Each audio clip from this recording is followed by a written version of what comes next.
ప్రజా సమస్యలకు వేగవంతమైన పరిష్కారం అందించాలనే లక్ష్యంతో రాజ్యసభ సభ్యులు సాన సతీష్ బాబు కార్యాలయంలో ప్రతి శుక్రవారం నిర్వహిస్తున్న ప్రజా దర్బార్ కార్యక్రమానికి ప్రజల నుంచి విశేష ఆదరణ లభిస్తోంది. కొప్పవరం కార్యాలయంలో శుక్రవారం నిర్వహించిన 62వ వారపు ప్రజా దర్బార్ కార్యక్రమానికి కాకినాడ జిల్లాలోని వివిధ ప్రాంతాల నుంచి ప్రజలు పెద్ద సంఖ్యలో హాజరై తమ సమస్యలను వినిపించారు.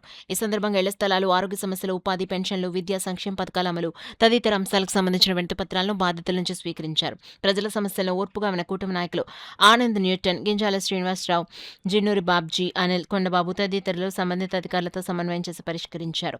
ఈ సందర్భంగా ఎంపీ కార్యాలయ ఇన్ఛార్జ్ మేక లక్ష్మణమూర్తి మాట్లాడుతూ ప్రజల సమస్యల పరిష్కారమే రాజ్యసభ సభ్యులు సాన సతీష్ బాబు ప్రధాన లక్ష్యమన్నారు. ప్రజా దర్బార్లో వచ్చిన ప్రతి వినతిని సంబంధిత ప్రభుత్వ శాఖల దృష్టికి తీసుకెళ్లి వేగంగా పరిష్కారమయ్యేలా నిరంతరం సమన్వయం చేస్తున్నామని తెలిపారు. ప్రతి శుక్రవారం నిర్వహిస్తున్న ప్రజా దర్బార్ ప్రజలకు అందుబాటులో ఉండే సమస్యల పరిష్కార వేదికగా మారిందని, ప్రజల నుంచి వస్తున్న విశేష స్పందన కార్యక్రమంపై ఉన్న విశ్వాసానికి నిదర్శనమని చెప్పారు. ప్రజల సమస్యల పరిష్కారంలోనే ఇదే చిత్తశుద్ధితో ముందుకు సాగుతామని తెలిపారు.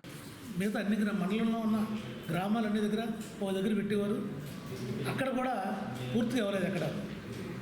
వాళ్ళకి అక్కడ ఏం జరిగింది ఏంటంటే ఒక 50 ఎకరాలు ఎక్వైర్ చేస్తే అందులో 5 ఎకరాలకు కప్పెట్టడం, మిగతా 5 ఎకరాలు ఆ నాయకులు భోజనం చేయడం జరిగింది.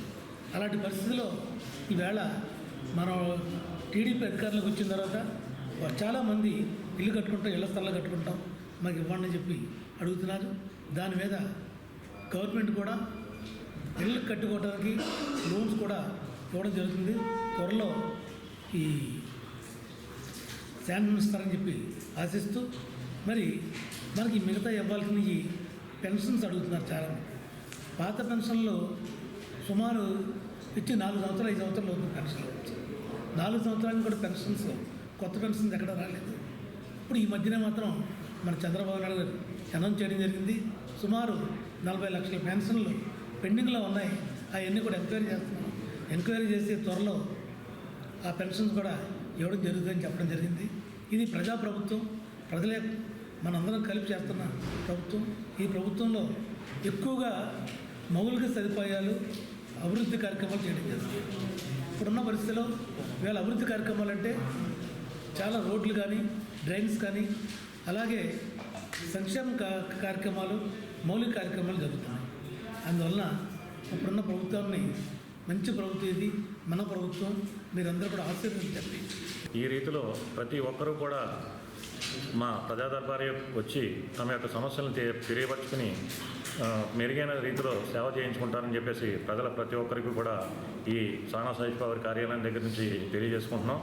మా నాయకుడైనటువంటి సానా సతీష్ బాబు గారు రాజ్యసభలో ఏ రీతిలో అయితే మనకున్న ఇక్కడ ప్రభుత్వం తరపు నుంచి కానీ, మన రాష్ట్రానికి రావాల్సిన నిధులు కానీ, మన రాష్ట్రానికి సంబంధించిన కర్తవ్యం సమస్యలు కానీ ఆయన రాజ్యసభలో ప్రతిరోజు కూడా డిబేట్లో పాల్గొని ఆయన యొక్క స్పందన మన రాష్ట్రం తరపు నుంచి, మన జిల్లా తరపు నుంచి తెలియజేస్తున్నారు.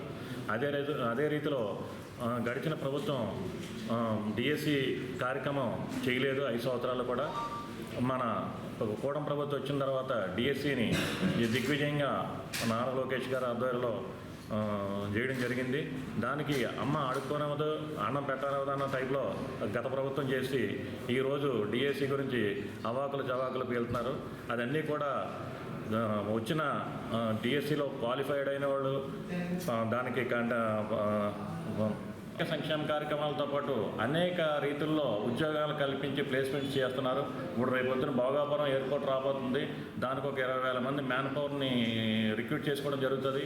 అదే రీతిలో అనేక రీతుల్లో సిలికాన్ వ్యాలీ అవనండి, లేకపోతే ఇంకోటి అవనండి, అమరావతిని డెవలప్ చేయడం అవనండి, లేకపోతే ఏదైనా రీతిలో ఇండస్ట్రీస్ తీసుకొచ్చి ప్రజలకి ఏదో రీతిలో మనం న్యాయం చేయాలి, ఏదో రీతిలో వాళ్ళకి ప్లేస్మెంట్స్ ఇప్పించాలని చెప్పేసి విద్యార్థులకి, లేకపోతే అక్కడ పనిచేస్తున్న వాళ్ళకి ఎంతో కొంత ఎంప్లాయ్మెంట్ క్రియేట్ చేద్దామన్న ఉద్దేశంతో ఈ రాష్ట్ర ప్రభుత్వం పనిచేస్తుంది.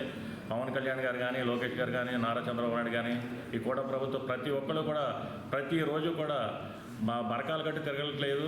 ప్రతి ఒక్కరూ కూడా దీన్ని ఎంతో కొంత కష్టపడి ప్రజలకు మెరుగైన రీతిలో సేవ చేద్దామన్న సంకల్పంతో ఈ ప్రభుత్వం ఉంది. కాబట్టి రేపొద్దున రాబోయే రోజుల్లో కూడా స్థానిక సంస్థల ఎన్నికల్లో కూడా ఈ ప్రభుత్వానికి ఓటు వేసి మంచి మెజార్టీని ఇచ్చి రాబోయే రోజుల్లో యువతకి ప్రోత్సహించి మెరుగైన రీతిలో మీ సహాయ సహకారాలు అందించి మా రీతిలో కూడా మీ సహకారం పొందుతారని చెప్పేసి ఈ సభాముఖంగా తెలియజేసుకుంటూ సెలవు చేసుకుంటాం.